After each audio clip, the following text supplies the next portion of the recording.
Tati? Boa noite a todas e a todos que nos assistem nessa quinta-feira aí chuvosa aqui na Grande Florianópolis, né? Mas certamente uma quinta-feira também muito acalorada aqui de afeto e de respeito com o nosso convidado de hoje, o Nuno Nunes. Daqui a pouquinho já vou falar um pouquinho mais sobre ele. Como vocês sabem, eu sou o Fábio Garcia, eu sou pré-candidato a vereador aqui no município de São José, e a partir desse momento que a gente decidiu, né, entrar nessa caminhada da pré-campanha, um dos nossos objetivos foi justamente iniciar um ciclo de debates, de conversas com especialistas, escritores, moradores mesmo do município, para pensar soluções, estratégias para a nossa cidade, né? Então, os temas relevantes aí como educação, saúde, transporte público, mobilidade urbana, segurança, economia, gestão pública, são temas que nós estaremos abordando aqui nesse ciclo de debates. E na noite de hoje temos a honra de receber o filósofo Nuno Nunes, mestre em educação e comunicação, escritor e coach em política, que dará e nos brindará com uma grata conversa, sobre o livro Estratégias em Políticas Públicas Municipais. Nuno, boa noite, meu amigo. Como estamos? Boa noite, Fábio. Prazer estar aqui contigo nesse diálogo, nessa conversa, nesse debate maravilhoso sobre a nossa política pública, né? Das nossas estratégias. E em São José, Santa Catarina, que é uma cidade que eu moro também há 5 anos, vai ser aí um prazer imenso nesse momento que é uma pré-campanha. Já te parabenizo pela tua vontade de política e de debate que tu está encarando agora aqui nesse município de São José, Santa Catarina. E é um momento essencial, a gente precisa de pessoas exatamente como o Fábio Garcia para representar, falar e ocupar esse espaço aí de poder, porque não tá fácil não, Fábio. E vamos para frente, porque a gente tem muito futuro a construir, sempre com estratégia. Muito obrigado, amigo. Obrigado. Eu acho que é isso mesmo, né? A ideia realmente é pensar a cidade, né? O desenvolvimento da cidade de uma forma qualificada, né? Com boas estratégias, com boas ações e visando justamente o benefício público, né? Meu amigo Nuno, geralmente quando as pessoas... Eu li teu livro, as pessoas que vão ter acesso também terão prazer de lê-lo e terão, acho que com certeza, a mesma sensação que eu tive de um livro didático, um manual de estratégias, né, de como a gente fazer uma boa gestão da política pública nos municípios. E eu fiquei pensando aqui, para a gente começar essa conversa, a seguinte questão. A gente ouve, né, o senso comum geralmente nos aponta que política, religião e futebol não se discutem. São temas que a gente tem que evitar para não criar inimizade. A partir do teu livro, política se discute? Olha, Fábio, é uma ótima questão, e eu trataria no sentido que está no livro, né? Uma das intenções do livro é prioridades, decidir prioridades, né? E justamente essas três que tu falou, do futebol, política, religião, geralmente quem está vendo um jogo de futebol escolhe um dos times, né? Quem está numa disputa eleitoral, ou num período eleitoral na sua cidade, no seu estado, né, no seu país, ele também tem uma preferência ali de ou partido que está afiliado. E religião nem se comente, né? Porque a religião a pessoa já traz de berço, de tradição, dos pais, dos avós. E aí, então, resumidamente, é possível dialogar sobre elas, né? Discutir, aprofundar, mas a gente tem que partir do seguinte ponto, que é ciente de que cada um tem a sua como prioridade. E a política, a estratégia política, ela parte, né, da atividade de estabelecer as prioridades, né? E justamente as guerras, na nossa história da humanidade, a maioria delas aconteceu por conta de cada um priorizar o seu canto, o seu território, a sua religião, o seu rei, né, a sua família, E não querer ceder para o outro, né? É verdade. Eu acho que se discute sim, mas só que tem hora que as armas aparecem, e aí quando aparecem as armas, a política acaba, né? É verdade. Amigo, é interessante, né? Para quem a gente vai conversar a noite de hoje um pouco sobre isso, eu queria começar lá do final do teu livro para o começo. E tem uma partezinha no finalzinho do teu livro, lá nas avaliações, considerações finais, que você fala o seguinte: nos municípios que os municípios são o principal executor de ações que alcançam em cheio a população. Quer dizer, por vezes a gente fica pensando na esfera estadual, na esfera federal, né? E a gente esquece de discutir o problema do bairro, né? Da creche, da segurança pública na rua, da iluminação pública, de um rio que não está limpo, né? Ou que já não tem mais vida. Vamos conversar um pouquinho sobre isso, assim, né? Que lugar é esse o município, né? Que a gente às vezes não dá tanto valor para ele. Boa, Fábio. Eu penso a organização social, o Estado, dentro da estrutura de Estado, a gente tem o federal, o estadual e o municipal, né? Os vários níveis, né? Nessa multi-escala, né? São 3 níveis de grandeza, né? Só que a gente, quando pensa num cidadão, uma pessoa que vai sair da sua casa para ir comprar um pão na padaria, ela não está saindo do seu estado, né? Ela não está saindo do seu país, ela não está saindo nem do seu município, né? Ela está saindo da sua casa, indo para outro lugar e vai retornar. Vamos pensar que 98% da nossa vida é feita desse movimento, de sair de casa, ir para algum lugar e retornar para casa no mesmo dia, né?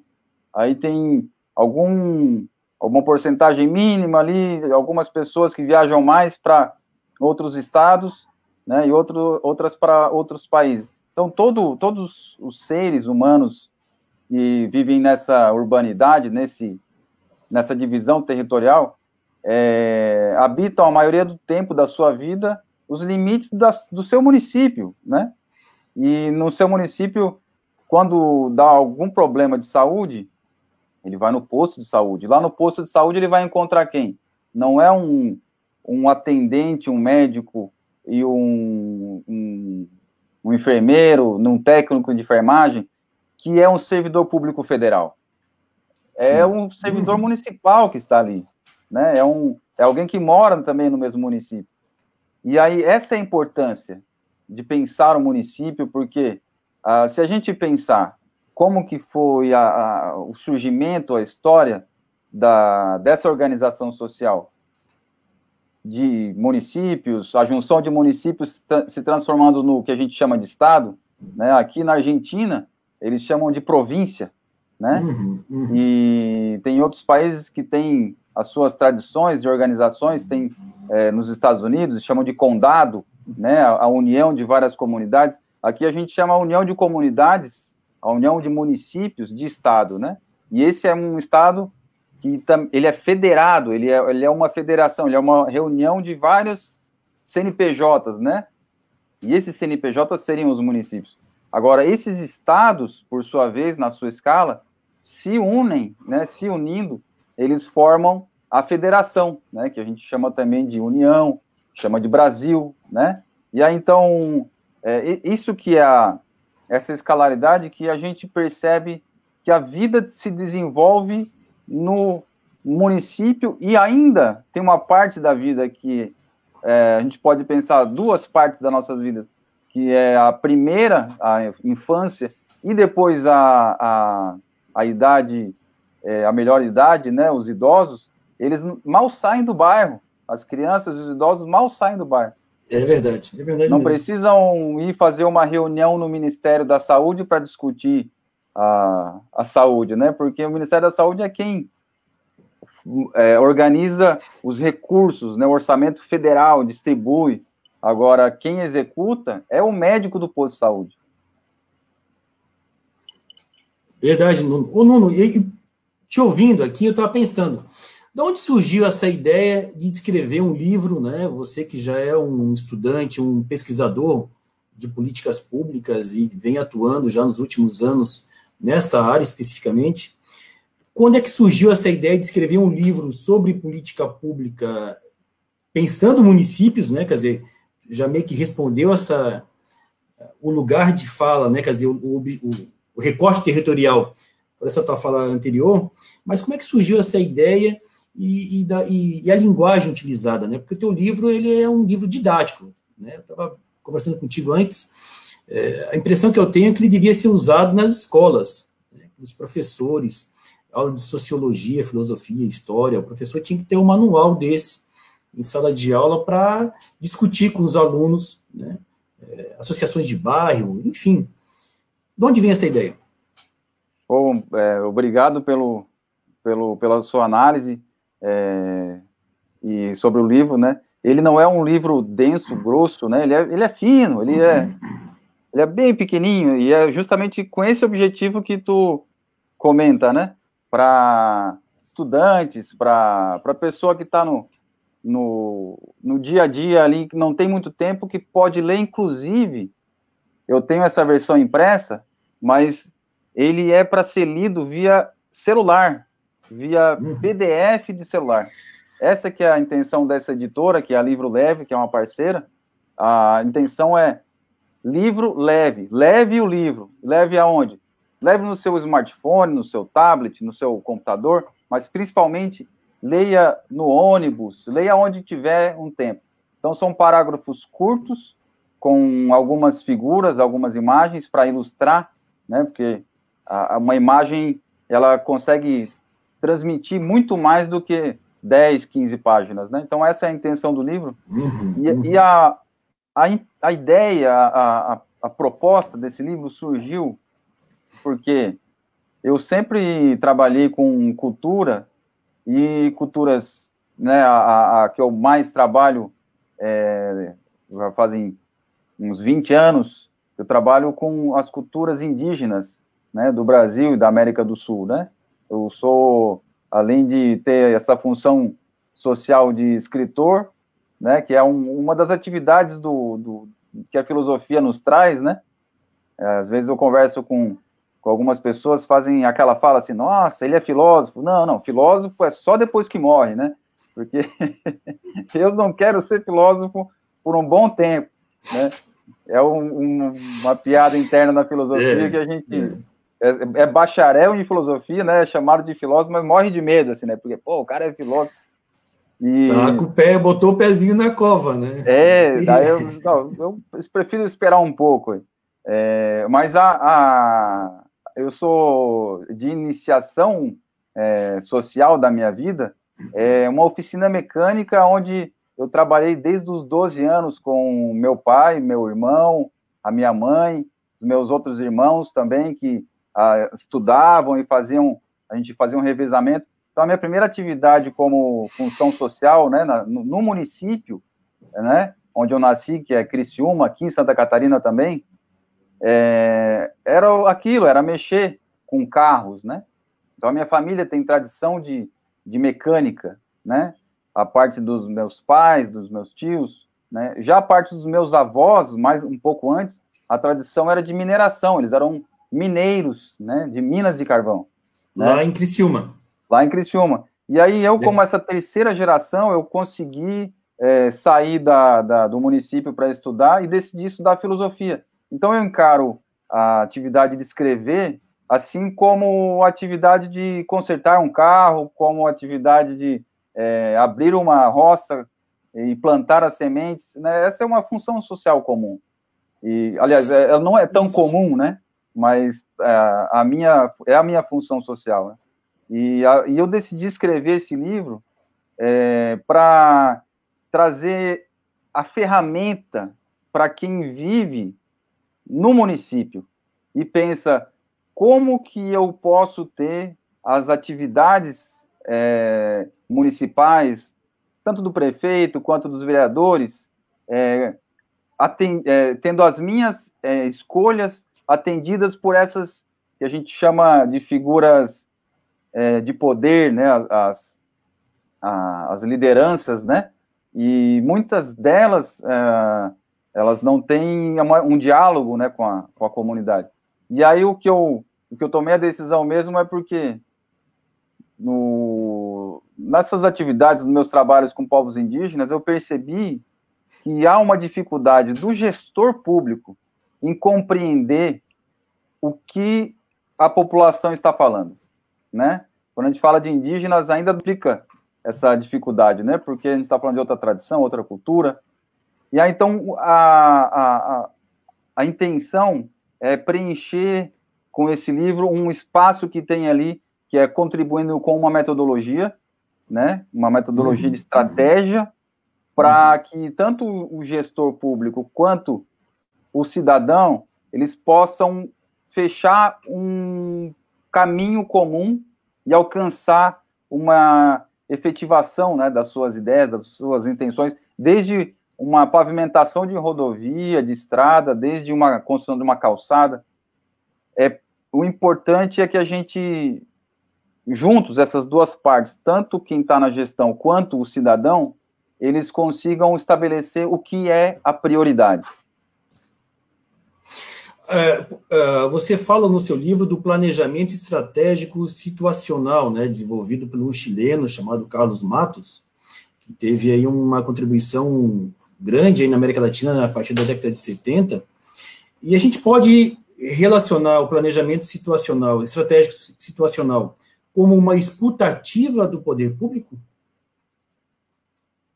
O Carlos Matos é uma figura que eu usei para trazer essa metodologia, né, nesse livro. Existem 1000 autores que falam sobre metodologias e estratégias, né, no mundo.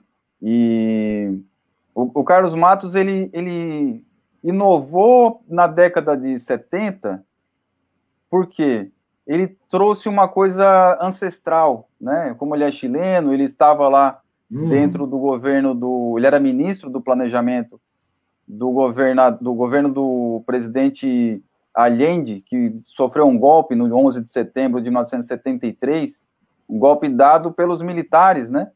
Lá no Chile, comandado pelo que então assumiu o poder depois, Pinochet, né? Que foi um genocida, um sanguinário, né? Inclusive, nesse momento, o povo chileno está resistindo lá com os indígenas Mapuche por algo que foi já histórico, né? Desde a ocupação espanhola, mas foi aprofundado ali a colonização, tentativa de colonização do território Mapuche com o Pinochet, né? Então, depois desse golpe, o Carlos Matos, ele pensou, mas como? Eu era ministro do planejamento, eu tinha todas as planilhas na minha mão, e eu não percebi... Não consegui ver que estava surgindo o golpe. Não vi que estava surgindo o golpe. Onde estava isso? E aí, então, ele passou a bolar, né, a pensar numa estratégia de planejamento onde incluísse esses fatores, né? E aí eu queria trazer aqui a metáfora que o próprio Carlos Matos usa, que a gente sabe direitinho, por isso que eu falo da tradição, que já está na nossa tradição, essa estratégia de planejamento, que quem não lembra, né, do Garrincha e do Feola, lá, que era o técnico, dizendo, olha, o Garrincha passa para o Pelé passa para o o Zagallo, e aí o Zagallo cruza e o Pelé cabeceia e faz o gol. Aí o Garrincha perguntou, tudo bem, mas já combinou isso com os ingleses? O adversário? Né? O adversário. A gente brinca hoje que tá bom, mas já combinou com os russos? Né? Então esse é o ponto essencial para a gente entender esse planejamento estratégico situacional, que é a proposta do Carlos Matos. A gente não pode pensar que vai sair de casa e vai na padaria comprar pão e que lá não vai ter uma fila, né? Que não possa ocorrer um acidente, né? no trânsito, que, por exemplo, possa surgir uma pandemia no meio de um processo que a gente está planejado a nossa vida e alguma coisa interfere a nossa, inclusive, saída de casa para comprar pão na padaria, né? Então, isso que o Carlos Matos propõe. Quando a gente vai fazer algum planejamento, é uma atividade de planejar também pensar aquilo que é contra os nossos objetivos. Seria quase como se fosse uma contra-inteligência das nossas próprias ações, né? Ô, Nuno, eu queria só fazer uma pausa rapidamente para agradecer a presença aí do público que nos assiste, né? O Xereba aqui, grande servidor aí do Cid Preves, mandando boa noite, a Laís Peplau mandando também seu boa noite, a Tati Américo falando que já tem interesse em adquirir o livro, em lê-lo, a Solange Adão passando também para dar o seu boa noite, e o nosso amigo aí, o em comum, Evandro Brito, filósofo também, falando aí, ó, grande Nuno e Fábio, parabéns aí pela live. Abraço aí, Evandro, e a todos e a todas que estão nos assistindo. E a ideia, acho que é essa mesmo, né, Nuno? Pensar como é que o poder público pode estabelecer uma estratégia, porque a grande questão, que me parece do seu livro, em nenhum momento você fala em partido político, né? E você concentra muito no seu livro a decisão, né, ou a tomada daquilo que é estratégico, daquilo que é essencial para o município, a partir da necessidade das pessoas. Isso, eu gostei muito desse teu olhar, desse teu cuidado de não colocar o debate para uma corrente de direita, uma corrente de esquerda, não. É um coletivo de pessoas que vão se reunir, né, para discutir o que é importante para elas naquele determinado momento, naquele determinado lugar. Então, essa escutativa dos representantes públicos, ele é essencial, né, para a gente pensar um desenvolvimento que atenda justamente às necessidades da população, né? Porque se a gente pensar num partido, aí eu sempre vou fazer aquele discurso filosófico, né, que é uma das minhas funções também, né, além da escrita, ela é queria também mandar um abraço para o Evandro, porque o Evandro, ele é filósofo, ele eu considero um grande filósofo que escreveu e dedica a sua vida a professor, né? Eu não sou professor, não atuo, né, como essa atividade, mas eu busco sempre escrever e também na parte de organizar as ideias, né, de falar, né? E aí, então, se a gente pensar que a gente tem uma eleição a cada 4 anos, a gente pode pensar como um gestor e planejar esses 4 anos. Né? O que eu vou fazer, né? E aí depois eu posso tentar uma reeleição, mais 4 anos, para prefeito, para governador, para presidente, né? Para o legislativo já é uma questão mais suave, né? Não, eu vou pensar aqui que eu vou ser 4 anos vereador, depois eu vou ficar uns 4 anos como deputado estadual, né? Vou ficar mais 4 anos como... Então, a nossa vida ela é feita de 4 em 4 anos aqui no Brasil. Alguns países são de 5 em 5, né, nessa média, né? Outros de 8 em 8. Mas o que isso me traz? E aí, por isso que eu estava lembrando da filosofia. Porque quando a gente começa a pensar, tanto na filosofia quanto na história, né, Fábio? Que tu traz como da onde que vai se falar sobre algo, né? Geralmente, quando a gente vai comentar alguma coisa, a minha companheira, a Cauane Maia, ela que eu amo tanto, e aí ela me pergunta qualquer coisa, ela já fala assim, me arrependi de ter te perguntado, porque eu que penso... Lá vem a história. Lá, isso aí, Platão já estava dizendo alguma coisa nesse sentido, que, olha, a gente comete os mesmos erros até hoje. E aí, então, o que eu penso é isso, o partido político, ele tem uma ordem de grandeza, que ele é algo que pensa um pouco a mais do que esses 4 anos, né? O partido, ele está ali além do candidato, né? O candidato está nos 4, o partido ele pode estar lá pensando umas 2 décadas, 3 décadas, né?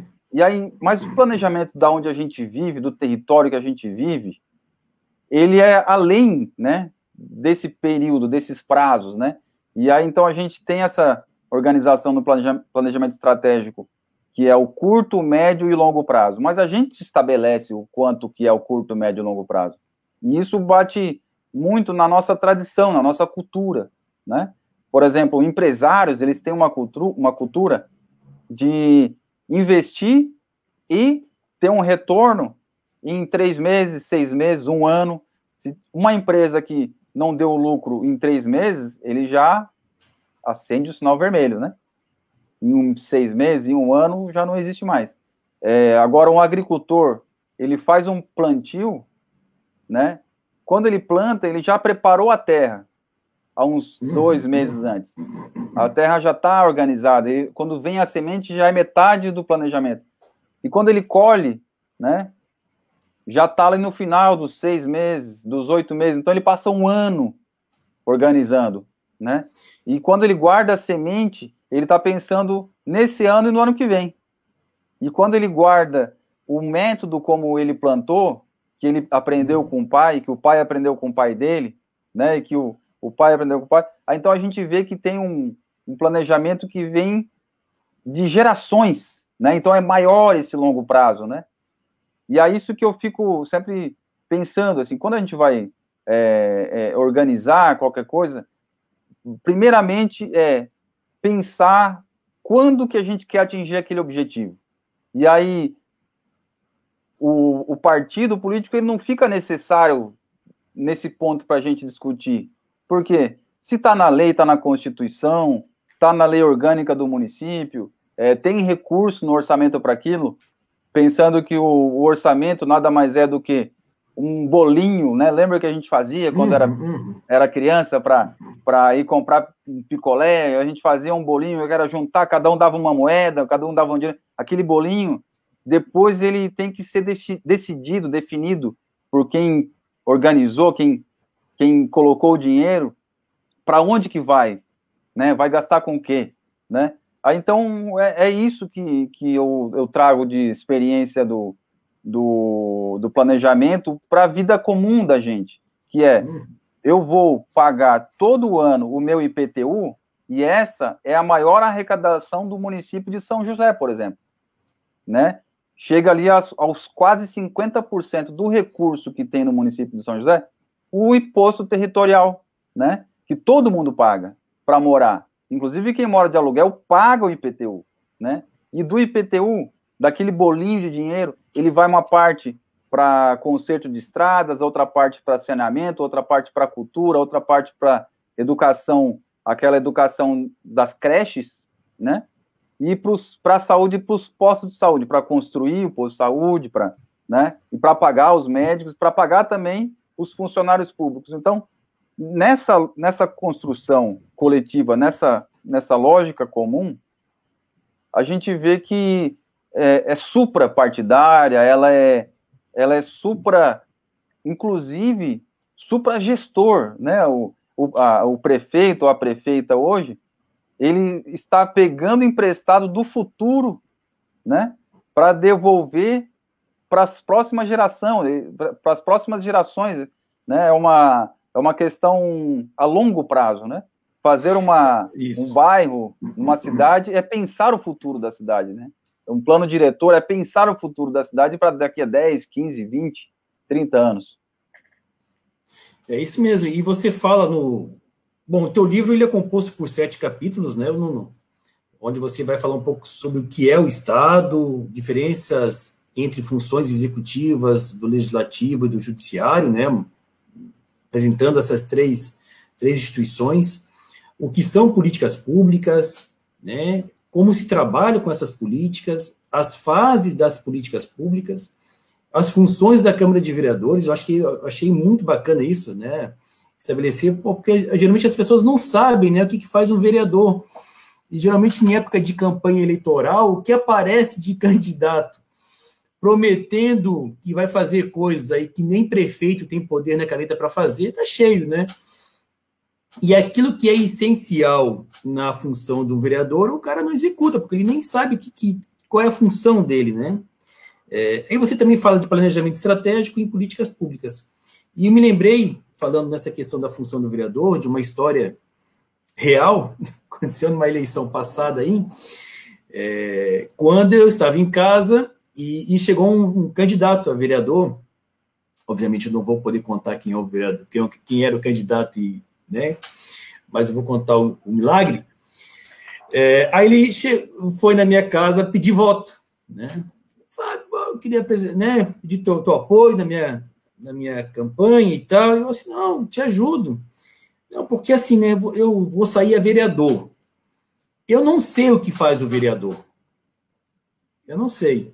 Mas quando eu chegar lá na Câmara, eu descubro, porque o partido vai me ajudar e tal, então eu vou me apoiar nisso, né? Eu estou indo para... E aí a minha irmã estava lavando a louça na hora, assim, porque, na verdade, nós alternamos, eu iniciei a lavação da louça, chegou esse candidato, eu deixei a minha irmã lavando, e aí ela assumiu a louça, e quando terminou a conversa, ela olhou para mim e falou assim, mano, tu percebeu que ele não sabe o que faz um vereador e está se candidatando? E aí, quando eu li aqui no teu livro, justamente essa parte, né, das funções da Câmara Municipal, eu fiquei pensando, eu me lembrei daquela história. Assim como, se a gente for pensar na história recente, né, Nuno, o próprio Tiririca, né, que também foi um candidato que dizia, olha, eu não sei o que faz um deputado, quando eu chegar lá eu vejo, né, a palhaçada já está posta, eu sou mais um palhaço e vou nessa. E o cara, bum, né, estourou em São Paulo, deputado federal mais votado no Brasil e tal. Como é que a gente trabalha com essa contradição, Nuno, aí, dessas representações e da crítica mesmo aos candidatos aí a um cargo público? Olha, eu já conheci também algumas figuras dessas, né, que são admiráveis pela vontade de atuação, né, no espaço da organização social, né, que é a política, né, mas, por outro lado, não dá um certo desespero, né, por pensar, será, né, que vai dar certo? Será que esse caminho leva a algum lugar, né? E muitos, inclusive, candidatos, eles são indicados por partidos, né? Não vamos citar aqui, mas porque ele tem uma aparência que convence o povo, né? A gente está em Santa Catarina, a gente conhece o perfil dos nossos governadores eleitos, né? É aquele jeitinho, aquela carinha de bonzinho, né? Parece sempre são brancos, né? Sempre são meigos, né? Com aquele jeitinho, né? E a gente não vê ali um negro, um indígena, né? Uma outra figura, não, sempre aquele perfil. E isso é escolha, isso é definição, né? E esses, muitas vezes, como tu fala, eles não sabem a função, né? Eu lembro das primeiras reuniões que eu tive de família, assim, de sociedade, né, de envolver com alguma coisa, foi naqueles encontros que eram criados pela Igreja Católica no bairro, né, que chamavam os jovens lá para conversar e tal. E aí tinha um senhor que ele dizia assim, puxava a Bíblia e dizia, esse é um livro que todo ser humano, quando nascer, ele tem que receber um para ler. Aí ali, eu tinha uns 12, 13 anos, eu pensei, né, legal ler um livro, né, alguma coisa. E aí depois ele puxou um outro livro e falou assim, mas esse aqui era obrigatório, todo mundo tem que ler todo ano. Sabe o que era? A Constituição Federal. Constituição Federal. Constituição Federal. Ali eu olhei assim e falei, nossa, eu nunca li a Constituição Federal, eu estava lá nos meus 12, 13 anos, falei, vou ler. Obviamente, fui ler, né, na biblioteca da escola, peguei, estava empoeirada, né, bati a poeira, e não entendi, né, a linguagem, né. E aí, então, isso que eu proponho com o livro é trazer essa linguagem que a pessoa que está interessada, ela possa encontrar exemplos, né, possa ver o que faz e também ver o que não faz.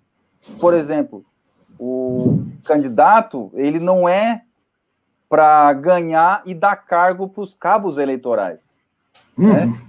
Não é assim que funciona, porque muitos candidatos, eles saem porque pessoas que se juntam e falam, vamos eleger esse aqui, depois ele é eleito e ele nos dá emprego, né? Não é isso, né? O representante no legislativo, ele tem a função de analisar as contas públicas, que ele vai ser um representante daquele grupo de pessoas que colocou um dinheiro naquele bolinho que vai ser depois distribuído de acordo com as obras que são prioritárias, de acordo com os gastos e os investimentos que são prioridade. Essas prioridades, elas são definidas pela população por meio dos seus representantes.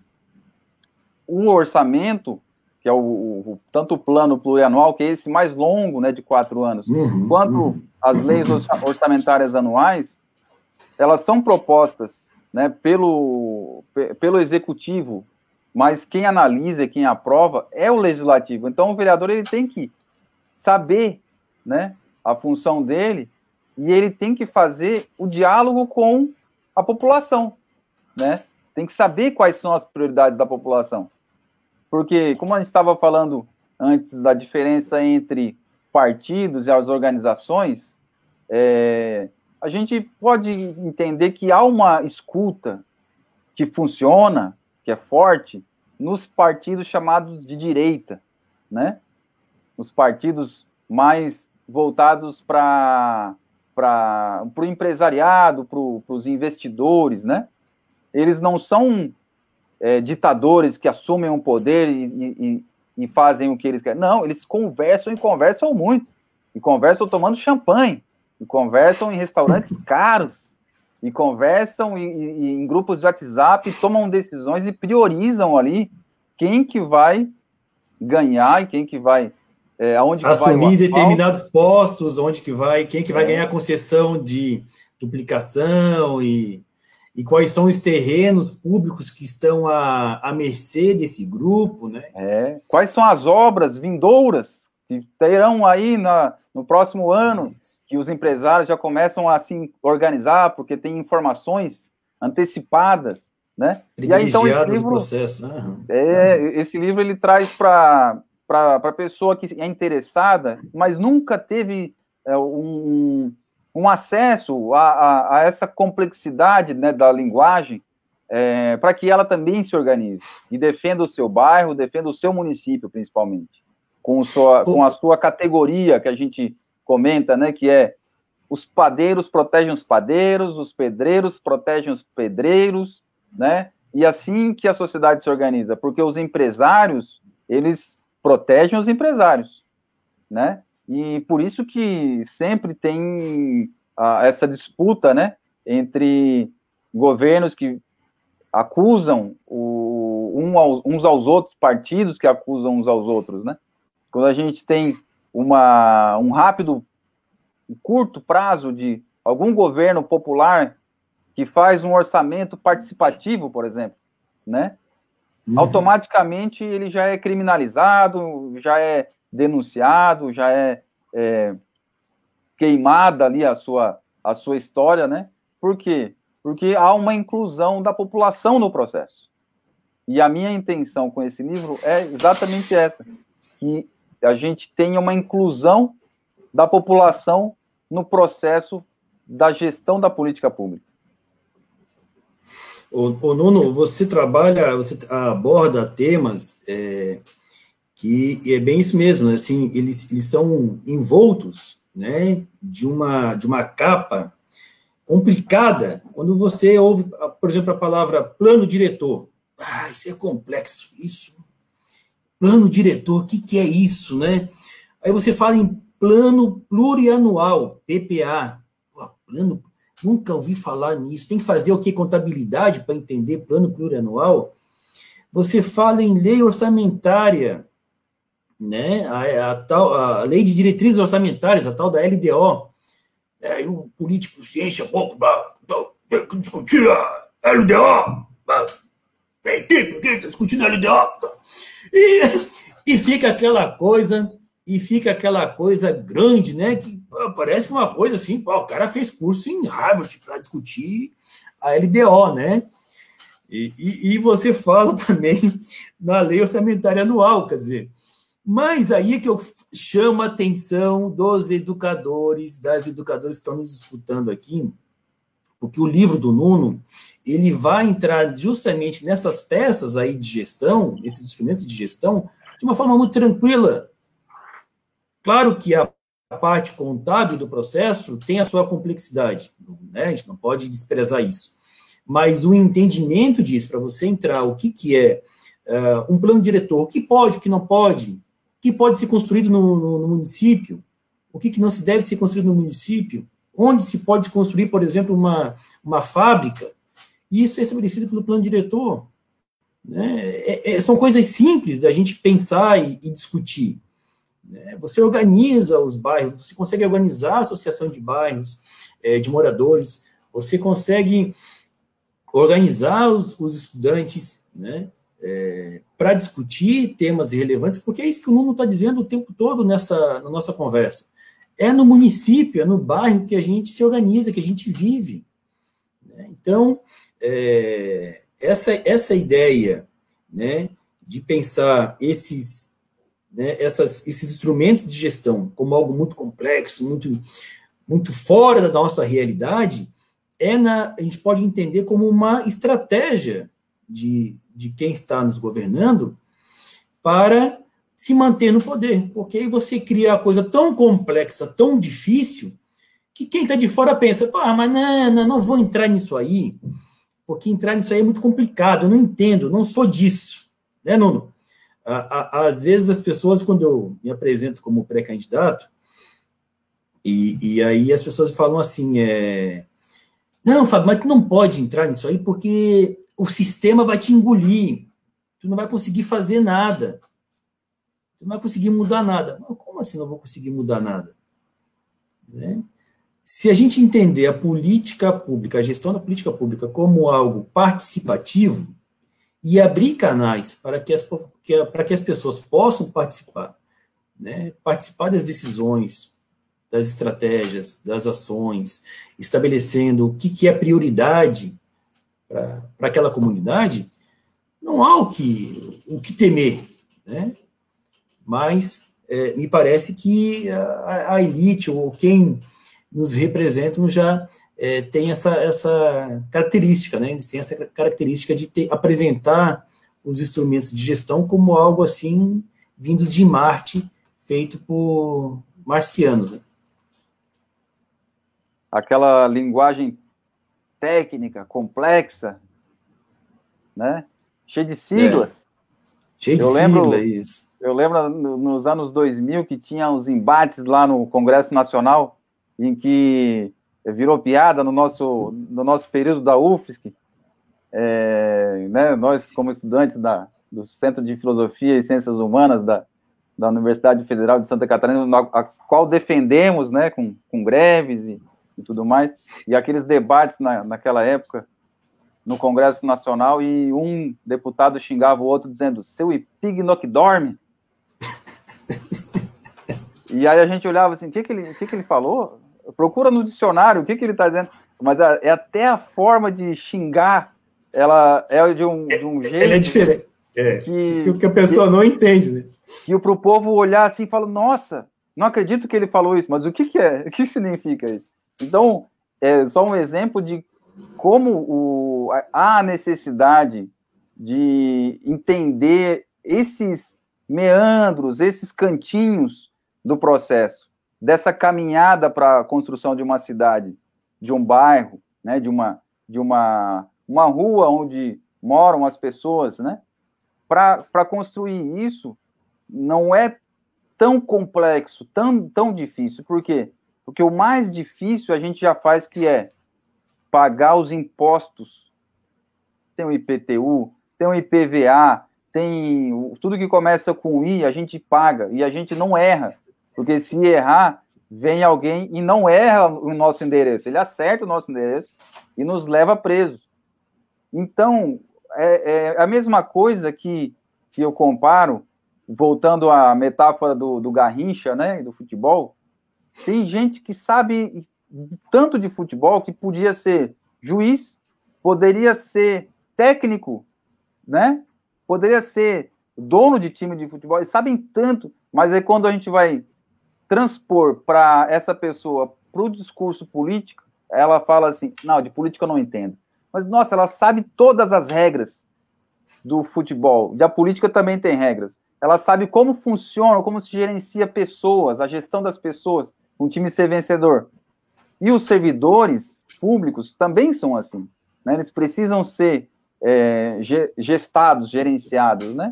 E a pessoa sabe como se faz manutenção de estádio de futebol, por exemplo, como se gerencia, como se cobra a entrada. E o município, ele segue a mesma lógica, né? Então, quando a gente tem acesso com facilidade a essa linguagem, a gente começa a participar. E a participação dessa população, ela cria uma outra coisa que dá medo em muita gente. E essa outra coisa chama participação popular. E aí esse é o ponto que quando a maioria das pessoas começa a se organizar, eleger entre elas aquilo que é prioridade e a apontar para quem está, tanto no legislativo quanto no executivo, as prioridades que elas discutiram e construíram juntas. E prioridade é assim, não é só aquilo que vai ser feito para todo mundo e porque é um consenso. A prioridade é, esse ano vamos fazer isso. Ano que vem vamos fazer tal coisa. No outro ano é a organização temporal. O planejamento é a organização ao longo do calendário, né? Para que as coisas possam ter o seu tempo de arrecadar dinheiro, investir esse dinheiro, para arrecadar mais dinheiro, para investir mais esse dinheiro, isso ao longo do tempo. Geralmente, prioridades são saúde, educação, estrada, né? Só que a gente vê no plano do município de São José, por exemplo, tem lá cultura, né? E qual é o investimento em cultura? Aí a gente vê que tem a reforma de um teatro. Quantas pessoas cabem nesse teatro? Quantas sessões terão ao longo de um ano nesse teatro? E a gente compara com isso o quanto de recurso que tem para a cultura que está sendo investido em quantas pessoas ao longo de um ano. Aí, rapidamente, a pessoa consegue fazer um cálculo. O cálculo parte de quem sabe aonde é esse teatro em São José, para os moradores, habitantes de São José. E outra, quem já foi, quem frequenta, quem sabe a programação, agora não porque estamos em tempo de pandemia, mas o principal, qual é a prioridade de gastar um dinheiro na reforma de um teatro? Né? Eu acho que os municípios têm que ter teatros públicos, eu não estou questionando, né? A minha questão, o que eu estou fazendo é levantando um exemplo, né? Se a gente transpor do teatro para recursos que vão para obras, que a gente se pergunta, para que isso? Né? Por exemplo, o município de São José, que a gente habita, ele tem a Universidade Municipal. E o Brito, o Evandro Brito, ele foi um dos professores da Universidade Municipal, né, de São José. E a universidade captou um recurso com um bolão maior de dinheiro, que é o que a gente chama de federação, né, a União, fez um projeto, mandou para o Ministério da Cultura, do Ministério da Educação, e de lá veio um recurso para construir um prédio bonito, maravilhoso, que fica na beira-mar ali, que serviria muitos estudantes ao longo de muitos anos, muita formação de pessoas, formação de cérebros, que trabalhariam nos seus bairros, no seu município, né? E algum prefeito foi lá, olhou o prédio e falou, gostei, vou transferir a prefeitura para cá. Porque, e aí a gente pensa, qual é o objetivo disso? Qual é o objetivo? Né? E aí você vê que o prédio, o edifício que abrigava a prefeitura, que foi feito em cima de um rio, não tinha viabilidade técnica para ser feito onde foi feito. Né? Que o prédio que foi antigo da prefeitura não comportava os equipamentos da própria prefeitura. Né? E aí, quer dizer, é dinheiro público escorrendo pelo ralo, né? No tempo todo, né? E a preocupação é justamente essa. A gente vê o dinheiro público, que é o dinheiro da vaquinha que se faz. Sim. E todos os cidadãos que pagam seus impostos, eles fazem uma vaquinha. E esse dinheiro é decidido ser gasto em lugares que não tem um uso pela maioria da população e não tem uma influência pela maioria da população. Tem, sim, por uma minoria que é um único uso, que é construir para ter as empreiteiras que ganham o dinheiro e com esse dinheiro retorna depois para alguns gestores públicos, né, que fazem as suas campanhas para se manter no poder e com aquele objetivo mais drástico para o cidadão, que é impedir aquele cidadão de participar nessas decisões. E é isso que eu me revolto e que eu sento no computador e eu escrevo e publico, porque é revoltante, mas ao mesmo tempo me inspira a construir futuros e pensar esses futuros, né? As novas gerações que estão aí ansiosas por vida, diante de tantas mortes que a gente está enfrentando, tanto aqui em São José, Santa Catarina também, no Brasil, por questões de decisões. A gente não pode pensar que o presidente atual, ele não decidiu nada sobre a questão da pandemia. Não, ele decidiu desinformar a população, ele decidiu falar coisas para a população como se fosse assim, não se preocupe, não vai acontecer nada com você, vai acontecer só com quem não se cuida. Ou aí com quem já está propenso a morrer, né? A pessoa automaticamente fala, bom, eu me cuido, eu lavo as mãos, né? Eu não ando nesses lugares aí, onde tem contaminação, onde tem festas, né?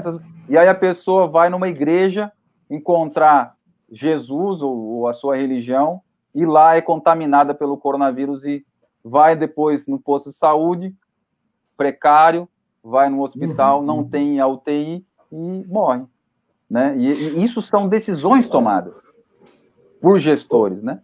E é isso que me preocupa muito nessa geração que está querendo ver a gente florescer de vida, né?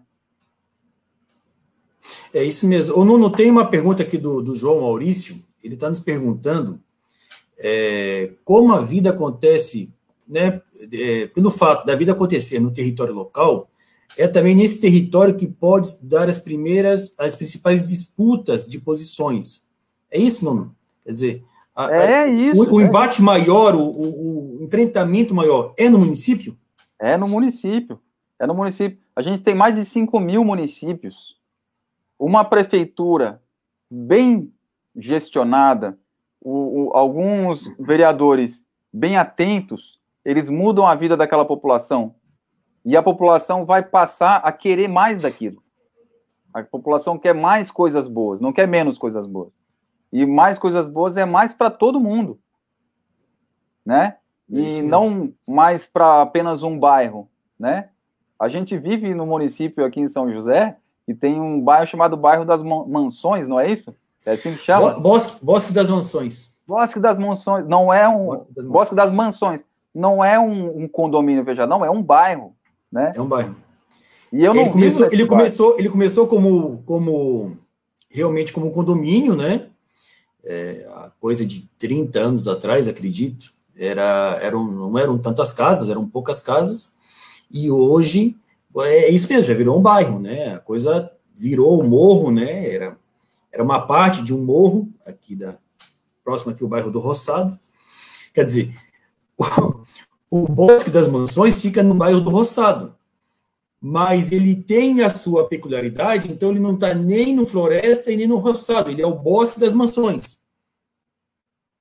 Ele não está em lugar nenhum, ele está nele mesmo. Não é uma floresta e nem uma floresta que já foi derrubada e roçada, ele é um bosque. Ele é um bosque, ele é um bosque. Fica ali. E é engraçado que esse bairro, ele é muito bem atendido pelo serviço público. Vou traduzir. É um bairro que leva boa parte do bolinho de dinheiro que a gente faz. Quando tem mais segurança pública. Ou seja, quando tem mais viatura de policial, seja o militar ou o policial, a guarda municipal, circulando por rua, né? No bairro que eu moro, tem a viatura, ela passa uma vez por noite. Uma vez por noite. E por que eu sei? Porque eu monitoro, eu fico olhando, eu vejo quando que passa, né? E quando tem alguma chamada, alguém que precisa do atendimento e chama, ela demora para vir. Agora, no Bosque das Mansões, é rapidinho. E eu sei porque eu tenho amigos que moram ali. E é isso que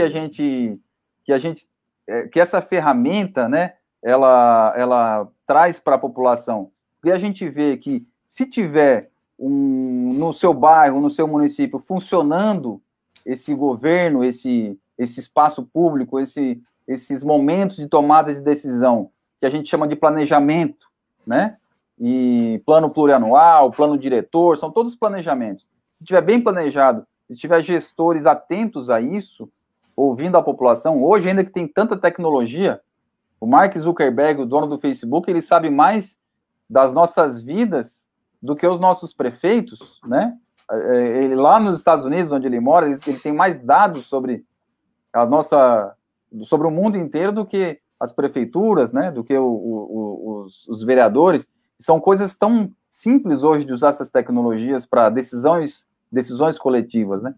E aí, então, a pergunta do João Maurício, né, é que essa disputa, bairro a bairro, ela leva a um poder local bem feito ou mal feito. Se for bem feito, a população vai espalhar aquilo para outros municípios, e quando surgir aquela proposta em outro município, ela pode surgir por meio de um partido, por meio de uma frente, por meio de várias formas, né, políticas, né, por meio de uma teoria, né, que o determinado candidato ele segue, e que a pessoa se identifique e fale assim, lá em tal lugar deu certo, né, e essa disputa de local, bairro por bairro, município por município, ela se reflete na grande política quando se decide, por exemplo, um presidente de um país ou uma presidenta de um país,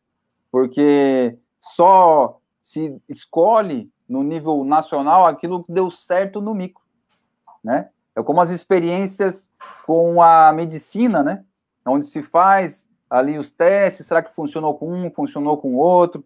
Será que lá com o terceiro vai funcionar? E com 100? E com 1000? Ah, funcionou. Então a gente pode generalizar para a população toda, né? E jamais se apresenta um remédio que não tem comprovação científica, porque a comprovação científica, ela é justamente esse passo a passo, esse método, né?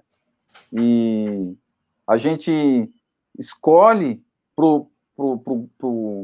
para a maior parte da nossa população aquilo que a gente tem experiência, né? Aquilo que a gente sabe que vai dar certo. Ninguém vota naquilo que não dá certo, né? Se votou alguma vez naquilo que não deu certo, e aquilo ganhou, é porque deu certo para aquele grupo que aquela pessoa tá, né? E a maioria, que é a população, ela sempre busca que dê certo, mas não é esse o histórico do nosso país. A gente tem vários reveses aí, e eu agradeço, Fábio, pelo convite que tu fez para eu fazer esse lançamento do livro aqui.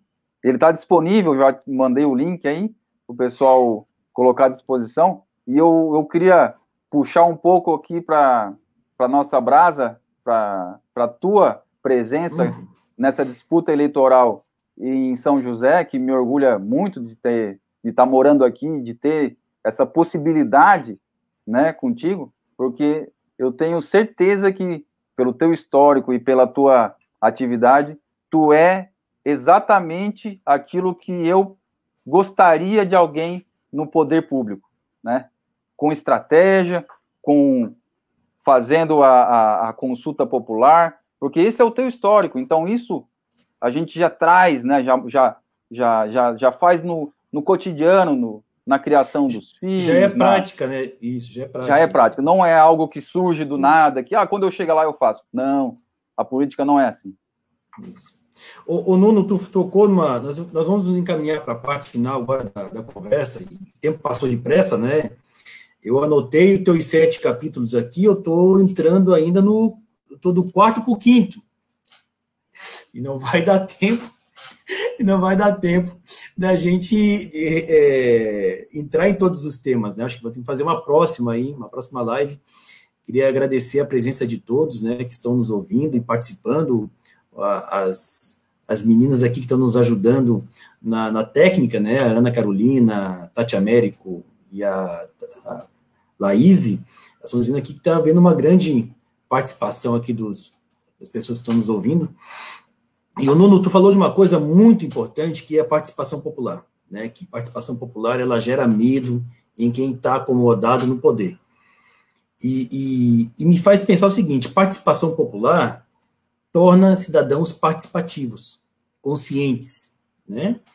E um cidadão consciente do seu papel na sociedade, ele não se compra, né? Ele não se vende em época de eleição, né? Porque ele entende que a melhoria na creche, no postinho de saúde, ou na segurança do bairro, ou na geração de emprego e renda, é uma das funções que aquele camarada ou a camarada que ele votou para representá-lo tem que fazer lá desse grande bolo que está todo o tempo falando, né, que o Poder Executivo gerencia, né? Mas quem fiscaliza e quem aprova esses gastos é a Câmara Municipal. Então, um cidadão consciente, ele nega quando um político tenta comprá-lo, né? Tenta, vota em mim aqui que eu te arrumo uma cesta básica. Agora, época de pandemia, muito isso, né? Vota em mim porque eu te arrumo um exame médico, porque já está acontecendo. Para as pessoas que nos ouvem, quando a gente vê na televisão, estourou um apartamento com 50 e poucos milhões em espécie, estouraram outro apartamento com 40 e poucos milhões. Quem é que tem 40 e poucos milhões num apartamento vazio, em ano eleitoral? Entendeu? É cacicão aí desses, né, cacicão no mau sentido, esse é no mau sentido, né, esses donos do poder, né, do capital econômico, que os caras vão comprando cabo eleitoral, vão comprando votos, né? O voto ele tem um preço no Brasil, né? Havia eleição aí que era mais ou menos de torno de 20 a 30 reais cada voto, né? Então, quando você vê um candidato ou pré-candidato com um bolo de dinheiro distribuindo, ele tem por trás dele uma grande ou grandes empresas que estão financiando. Porque ninguém entra numa disputa eleitoral a vereador, né, com um capital aí de 500, 600, 800 mil reais para investir para gastar na campanha, ele não vai tirar do bolso. Ele não está vendendo carro, não está vendendo patrimônio próprio para bancar a candidatura, né? Isso aí são empresas, são grandes empresários, grandes grupos que estão apostando, não só nele, apostando num coletivo de candidatos, né, e candidatas, e que se vencerem, eles vão ganhar de qualquer forma, né? Então, acho que é importante, e é por isso que eu volto sempre no teu livro, ele é básico, porque ele ensina o estudante de ensino fundamental, 8º, 9º ano já podia estar lendo teu livro, tá? Sem sombra de dúvidas, porque ali você tem um manual, você traz no anexo os livros, ó, quem está nos assistindo, acessa o link, tá? E vocês vão conferir o que eu estou dizendo. O Nuno, no final do livro, ele traz um passo a passo de como que a gente faz, estabelece prioridades, objetivos para as questões pontuais na cidade, né? E isso para não ter briga, né? Para não ter briga. É para não ter briga, é para todo mundo ver o que deve fazer hoje, o que deve fazer semana que vem, o que deve fazer. E todo mundo entender que estão todos contemplados, mas precisa priorizar, né? Para não ter briga.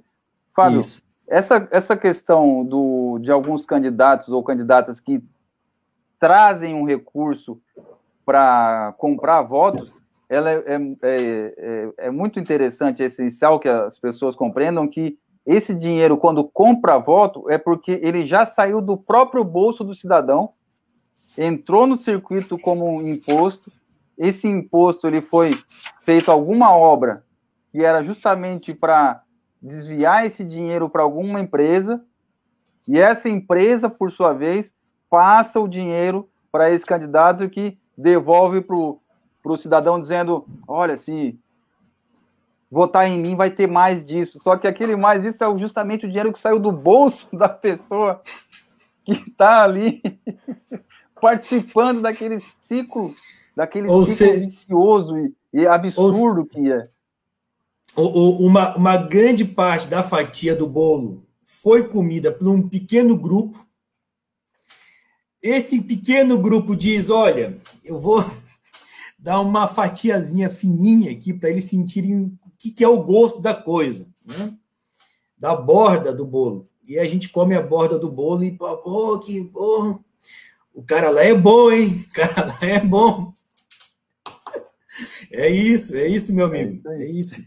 Ó, pessoal, estamos em 1 hora aqui de live e temos muitos assuntos mesmo para tocar. O Nuno fez um trabalho belíssimo, um material didático, pode ser lido como um manual de estratégias de políticas públicas para os municípios, né? O Nuno estabelece competências na esfera federal, estadual e municipal, diferencia cada um desses entes na federação, né?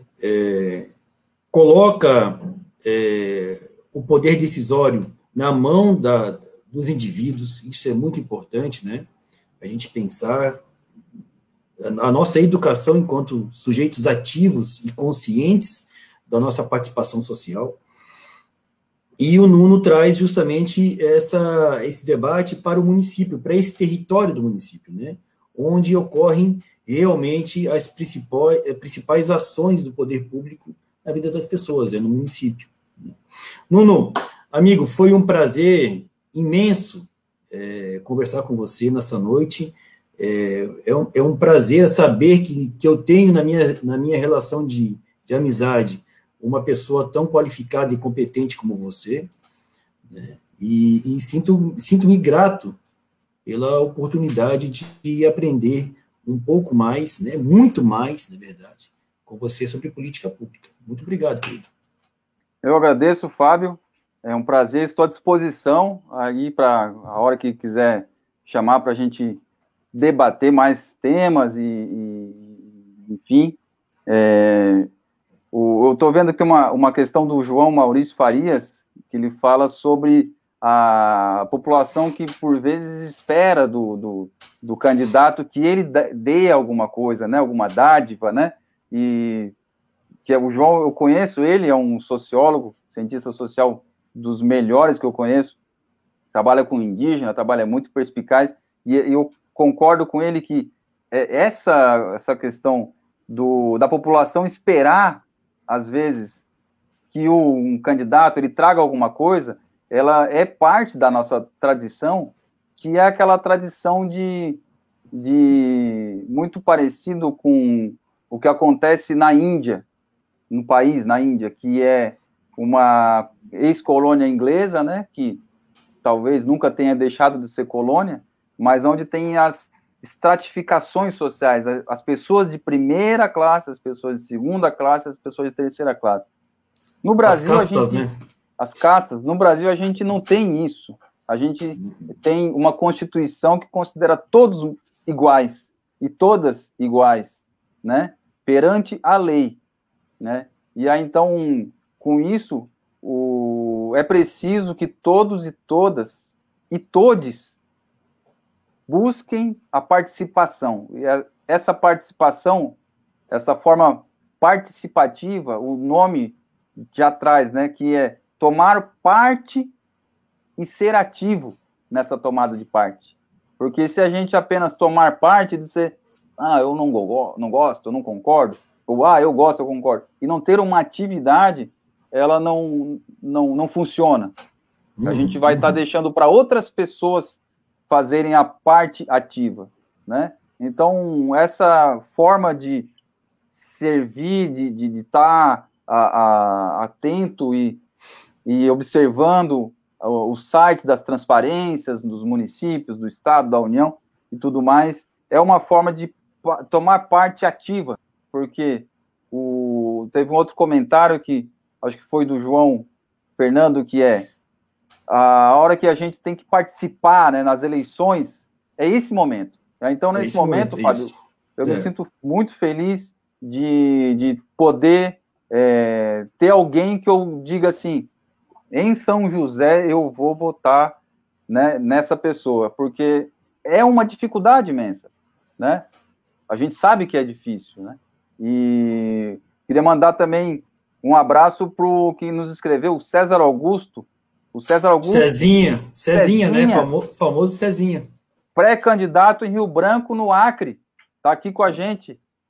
E eu fico feliz e orgulhoso de saber dessa geração que a gente convive, né?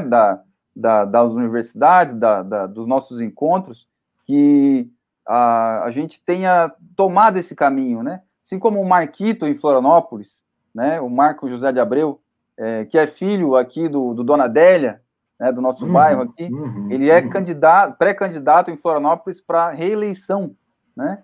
Independente de partido, são pessoas que entenderam como funciona e tomaram parte, e essa parte ela é ativa.